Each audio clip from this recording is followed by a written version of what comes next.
சமூக ஆர்வலரான அன்னை வி.ஜி. சரவணன் அவர்கள் கடந்த 4 ஆண்டுகளுக்கு மேலாக ஸ்ரீவைகுண்ட தொகுதி மற்றும் அதன் சுற்று வட்டார பகுதிகளில் உள்ள ஆதரவற்ற ஏழை எளியவர்களுக்கு இல்லம் தேடி இரவு உணவு திட்டத்தை ஏற்படுத்தி உணவு வழங்கி வருகிறார்.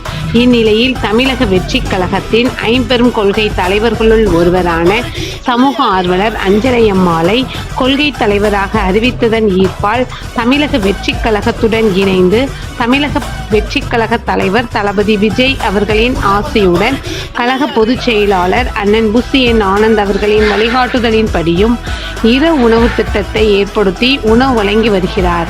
12/9/2025 அன்று ஸ்ரீவைகுண்டம், கோட்டைக்காடு, உண்டியலூர், ஏரல், கீழமங்கலக்குறிச்சி, சிறுதண்டநல்லூர் ஆகிய பகுதிகளில் உள்ள ஆதரவற்ற ஏழை எளியவர்களுக்கு மதிய உணவும், அண்ணாநகர், கொட்டாரக்குறிச்சி, ஆறுமுகமங்கலம், அரசங்குளம், மாரமங்கலம், இடையர்காடு, தளவாய்புரம், சம்படி காலனி, மேலச்சம்படி மற்றும் அதன் சுற்று வட்டார பகுதிகளில் உள்ள ஏழை எளியவர்களுக்கு இரவு உணவும் தமிழக வெற்றிக் கழகம் தூத்துக்குடி மேற்கு மாவட்டம் சமூக ஆர்வலரான அன்னை வி.ஜி. சரவணன் அவர்களின் சார்பில் அன்று 208 நபர்களுக்கு உணவு வழங்கப்பட்டது.